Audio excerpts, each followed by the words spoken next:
అమ్మా. పండు పిచ్చి వేసి బీరకాయ చిక్కుడు గింజలతో ముద్దకూర చేశాను. నేను ఎలా చేశాను మీరు ఒకసారి చూసేయండి. మూతలో ఆవాలు జీలకర్ర వేసేద్దాం. ఉల్లిపాయలు, పచ్చిమిరపకాయలు, కరివేపాకు, మెంతి పసుపు.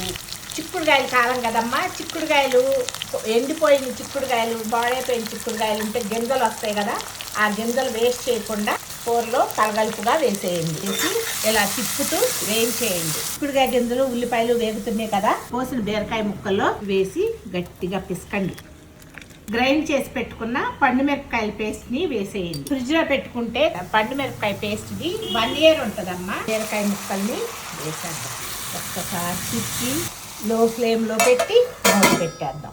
నీరంతా ఎగిరిపోయి నూనె పైకి వచ్చింది. వెజ్ కర్రీ మసాలా వేసేయండి. కొత్తిమీర వేసి ఒకసారి తిప్పి చిక్కుడుకాయ గింజలు కానీ తొక్కు పాడైపోయిన గింజలు ఏమైనా ఉన్నా కూడా ఇలా వేసుకొని కూర వండుకుంటే టేస్టీగా ఉంటుంది. ఒకసారి ట్రై చేయండి.